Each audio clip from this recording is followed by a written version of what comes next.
of Almighty God, the most merciful. Your Excellency, Prime Minister of the Federal Democratic Republic of Ethiopia, Your Excellency, the Chairperson of the African Union Commission, Your Excellency, the Secretary General of the United Nations, Your Excellencies, Heads of States and Government, distinguished ladies and gentlemen, on behalf of His Excellency President Mahmoud Abbas, who sends you his warmest greetings and wishes you success at this distinguished assembly, I'm deeply honored to deliver the speech of the State of Palestine. It gives me great pleasure to congratulate the Republic of Senegal and His Excellency President Macky Sall on assuming the presidency of the current session of the African Union. We wish him every success. We also extend our gratitude to the Democratic Republic of Congo and President Félix for the presidency of the previous African Union session. This year's summit is being held under the increasingly important theme, building resilience for food security and nutrition on the African continent, accelerate the human capital, social and economic development. Despite the many challenges the State of Palestine faces, our people assure you that we stand with you in achieving your priorities to the best of our ability, expertise, and competencies.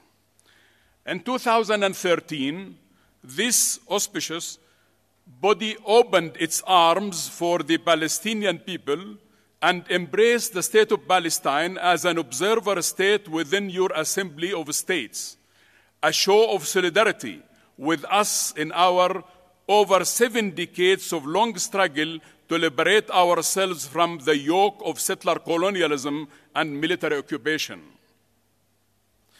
Of course, the people on the continent of Africa know only too well the devastation and dehumanization that are the hallmarks of colonialism and related system of institutionalized racial discrimination.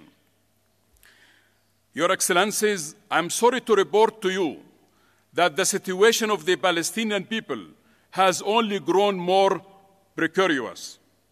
A few days ago, Amnesty International published a report confirming that Israel is not only guilty for denying Palestinians our human rights, but that Israel is also committing the most grave crimes, the crime of apartheid. From the report, I quote, almost all of Israel's civilian administration and military authorities, as well as the governmental and quasi-governmental institutions, are involved in the enforcement of the system of apartheid against Palestinians across Israel and in the occupied Palestinian territory, and against Palestinian refugees and their descendants outside of Palestine. The patterns prescribed acts perpetuated by Israel, both inside Israel and in the occupied territory, form a part of a systematic as well as a widespread attack directed against Palestinian population, and that the inhuman and humane acts committed within the context of this attack have been committed within the intention to maintain this system and amount to the crime against humanity of apartheid under both the Apartheid Convention and the Rome Statute. Israel has created in its maintaining a system of oppression, domination of the Palestinians through 4 main strategies. 1, deprivation of economic and social rights. 2nd, segregation and control. 3rd, dispossession of land and property. 4th, fragmentation into domains of control. Your Excellencies, a Human Rights Watch Foundation last year also stated that Israeli authorities had crossed the threshold by committing crimes of apartheid and persecution.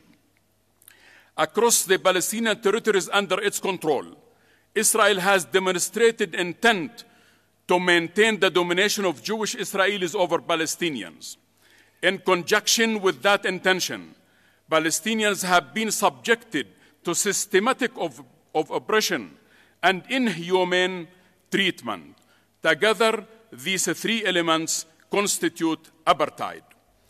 When he was Israel's Prime Minister, Benjamin Netanyahu said in 2019, Israel is not a state of all its citizens, the nation of the state of the Jewish people only.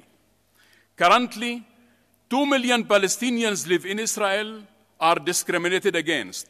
3 million Palestinians in the West Bank live under direct Israeli settler colonialism.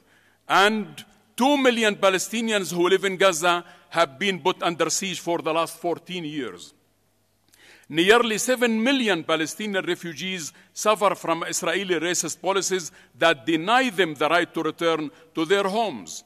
Your Excellencies, B'Tselem, an Israeli Information Center for Human Rights, asserted that Israel is an apartheid state. It concluded that the Israeli regime enacts in all the territories under its control, inside the Green Line, East Jerusalem, and the West Bank, including Gaza, an apartheid regime. One organizing principle lies at the base of the wide array of Israeli policies, advancing and perpetuating the supremacy of one group, the Israelis, over another, the Palestinians. Based on these invulnerable facts documented by neutral bodies, Israel should not be rewarded for should Israel be rewarded for its adoption of apartheid, which targets the Palestinians with discrimination policies related to land, planning and housing, and hindering agriculture and industrial development for the Palestinians? Mr. Chairman, Israel should not be rewarded for deepening this fracture following its military occupation of the Palestinian territory, including Jerusalem and the Gaza Strip in 1967, which has led to the establishment of a military system and separation of legal and administrative system to govern the occupied Palestinian territory that has resulted in the displacement of hundreds of thousands of Palestinians. In Israel today, you have no partners for peace. We have a government that is only advocating settler colonialism and apartheid policies.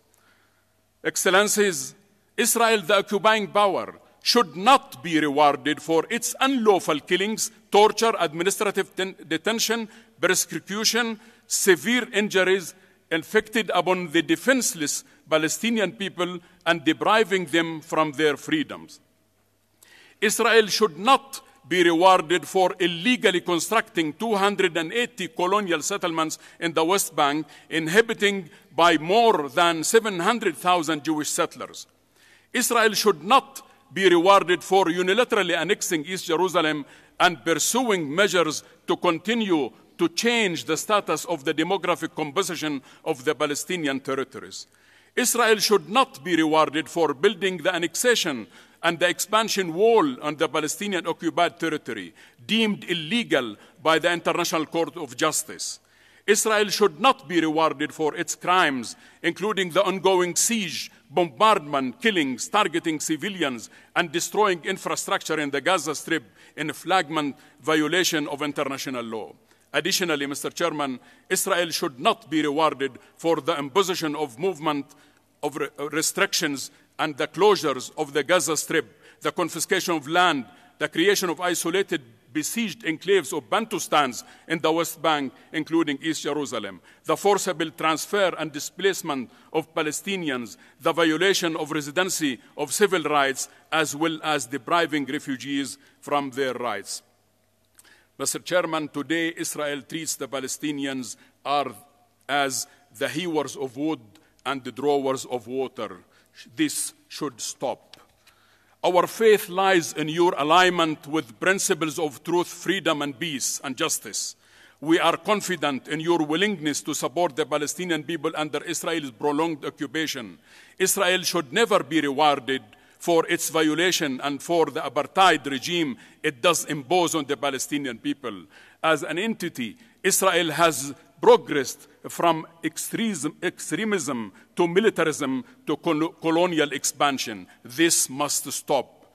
Based on your historic stand and your support for the Palestinian right, and bear relevant decisions of the United Nations and previous African Union assemblies, we call for the withdrawal and objection of Israeli observer status at the African Union. We believe that granting Israel observer status at the African Union is undeserved reward.